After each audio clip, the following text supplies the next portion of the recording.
J'habite un peu en dehors de Bruxelles. J'habite seul avec maman Non. dans un très vieil appartement. À une centaine de mètres de chez moi, il y a un terrain de football. Alors, un petit terrain, une petite équipe amateur. Les joueurs se retrouvent une fois, deux fois par semaine pour leurs entraînements et puis souvent pour une troisième mi-temps. Je ne sais même pas dans quelle division ils jouent et je n'ai aucune idée de leur niveau de jeu, hein.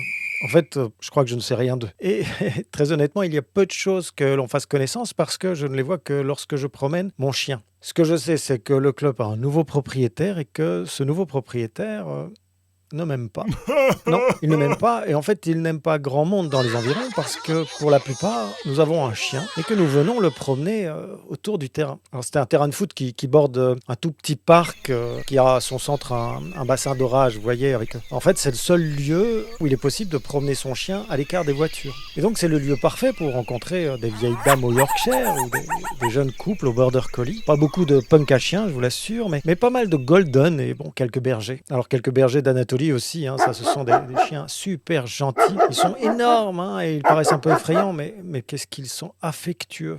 Par contre, quand ils déposent un paquet, c'est à la pelleteuse qu'il faut les récupérer, hein. Et les petits sacs, les sacs à crottes, là, vous voyez, en plastique, ils ne font pas vraiment le poids face aux étrons de la taille d'une bûche. Non, décidément, ces méga chiens ne sont pas faits pour vivre en ville et ils ont besoin d'espace pour courir, ils ont besoin d'horizon pour se dépenser, ils ont besoin de gazon pour se défouler. Mais le gazon, c'est le terrain de football le plus souvent. Alors bon, comment en vouloir à ces sportifs qui risquent chaque semaine de finir étalés dans une bouse canine, le maillot dégoulinant, la chevelure collante?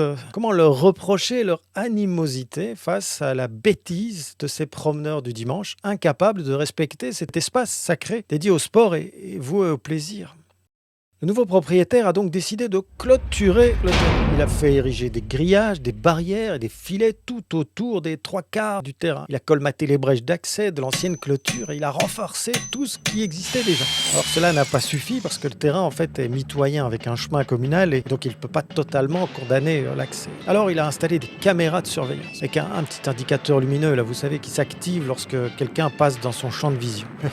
Avec 2 caméras sur le terrain, il ne pouvait pas couvrir grand-chose. Et de nombreux angles morts se sont avérés invisibles. Il était totalement impossible d'identifier qui que ce soit. Alors par la suite, il a installé des projecteurs plus puissants, vous savez, qui clignotent lorsque vous êtes détecté comme un système d'alarme, hein, là. Mais bon, le subterfuge n'a vraiment pas fonctionné non plus. Et sa dernière idée, c'est de se cacher dans sa voiture et de tenter de prendre les défécateurs sur le fait.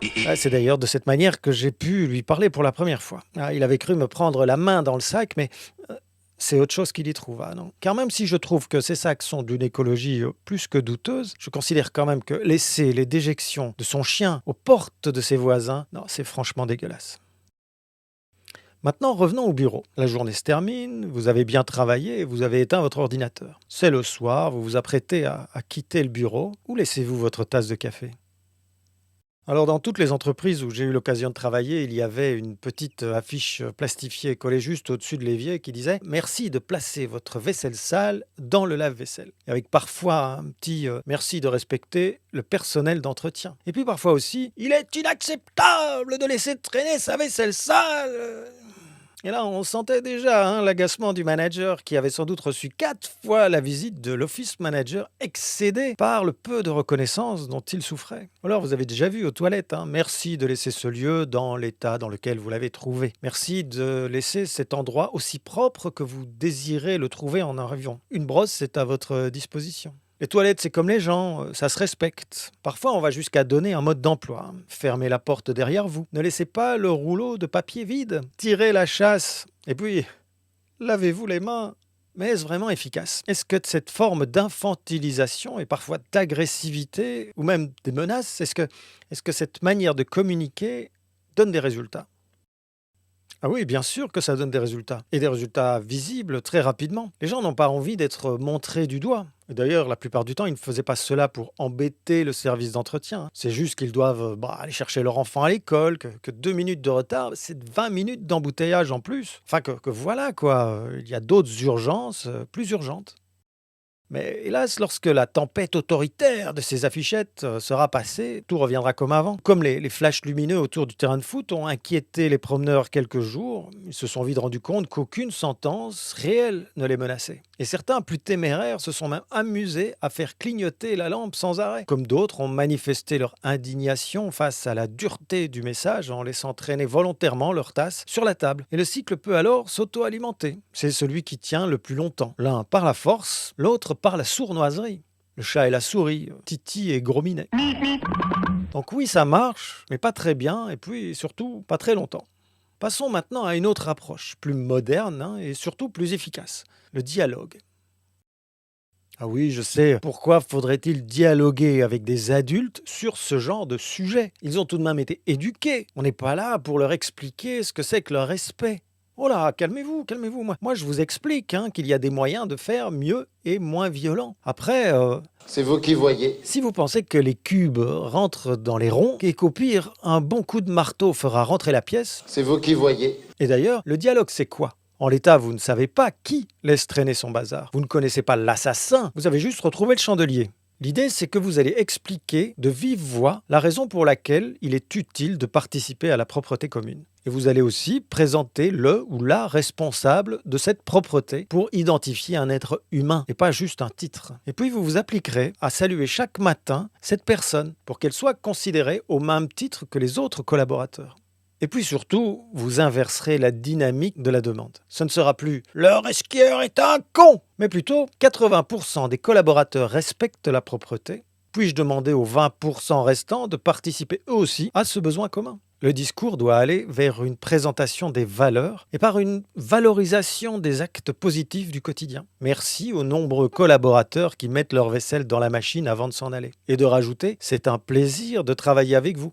Bon, faut pas en faire des caisses, mais il faut en faire le minimum pour que ça représente un mouvement citoyen, un geste en faveur des valeurs de respect prônées par l'entreprise. Il faut apprendre ou réapprendre à féliciter les bons et diminuer drastiquement le temps que l'on passe à engueuler les mauvais. C'est beaucoup plus agréable de remercier, c'est beaucoup plus jouissif de féliciter. Et puis c'est même meilleur pour votre cholestérol.